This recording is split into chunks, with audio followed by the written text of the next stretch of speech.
All right, here we go. Herd Hierarchy, our first in-season edition of the year. Here we go.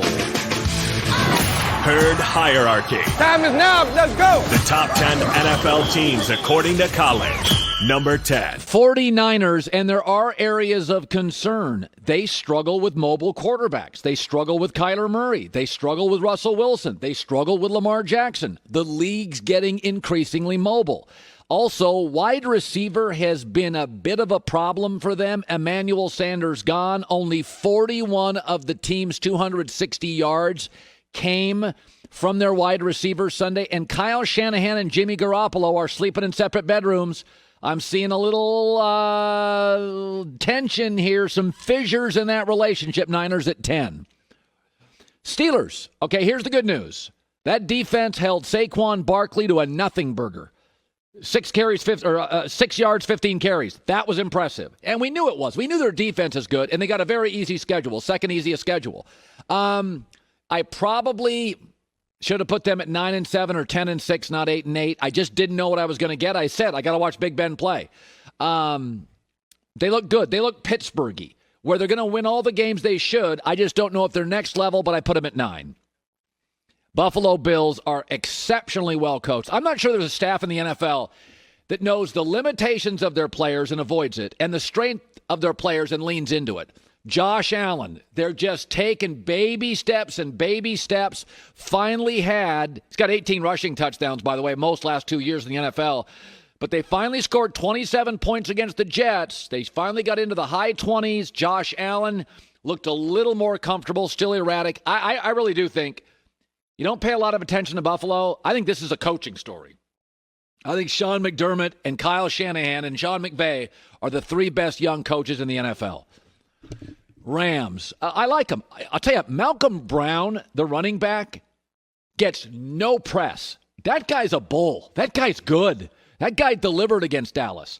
Jared Goff. I know. None of you like Jared Goff. He had 5 completions of 20-plus yards. Tied for the most in the NFL. And here's the thing. Goff and McVay like each other. It works. They appreciate each other. They complete each other. They like each other. It's not tense. And I think Goff is his best quarterback with McVay. And I also think their wide receiver tight end core, I think it could be second to the Chiefs in the NFL. They got a bunch of guys who can catch and run in L.A. Tampa Bay's going to be fine. New Orleans could win the Super Bowl. Lighten up. They had a punt block, 9 penalties. Mike Evans is recovering from a hamstring injury. He had 1 catch.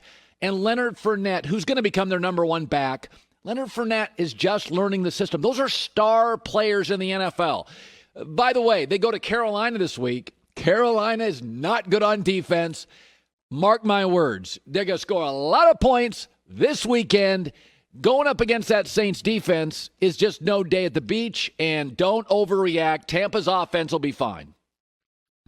Packers. Now, first of all, I don't think Minnesota is as good defensively as they have been the last 3 years. They lost too many players. Griffin on the edge. They got injuries up front. Aaron Rodgers owns this team. I will say this. Devontae Adams and DeAndre Hopkins, those may be the 2 best receivers in the NFL. I'm not sure you can guard him. It wasn't that Devontae Adams had a bunch of catches. He was wide open. Aaron looked healthy. He looked happy. They're on a 6-game winning streak in week 1.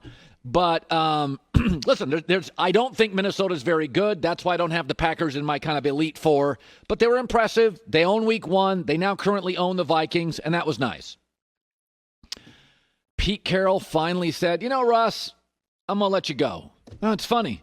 Russell Wilson maybe had one of the greatest games I've ever seen a quarterback play. Third highest single game completion percentage in NFL history. And Atlanta's no slouch. Russell Wilson, for the record, leads all. This is funny. He leads all quarterbacks in the NFL with 107 touchdown passes last 3 years.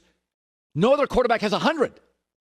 This is Russell's team. Let him go. Give it to him. And I will say, they played with Jamal Adams, Bobby Wagner. They played with a lot of swagger on defense, a lot of toughness. They were running around, hitting people.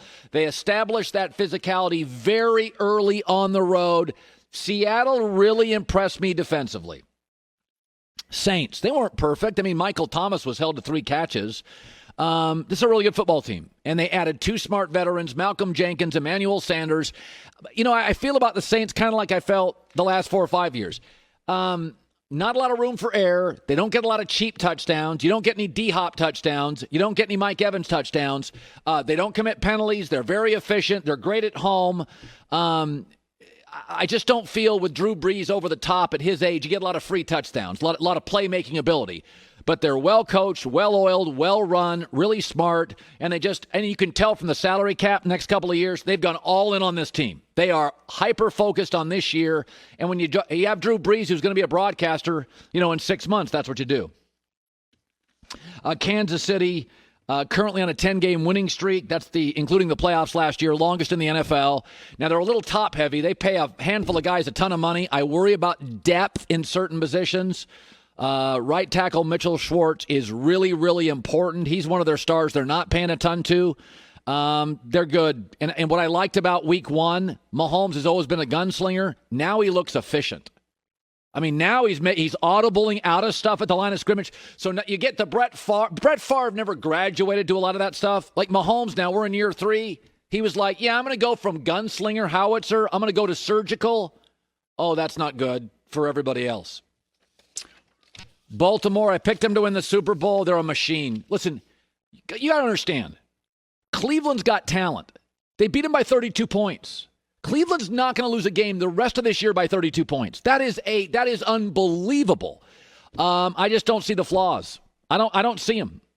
I don't. Last year their pass rush was inconsistent. It doesn't appear to be. This is in a salary cap era. This is about as good a roster. And for the record, all you Lamar Jackson critics, he's now 20-3. Let's move past I don't know if it's going to work. It's working well. He's lost a couple playoff games. Whatevs. Peyton Manning lost a lot of them for a lot of years, and so did John Elway. Baltimore, to me, is the team to beat in this league. Hi, everybody. Thanks for watching. Subscribe here to get the latest from the show. Also, be sure to check out more of the best clips from The Herd or go watch a few segments from other shows on FS1.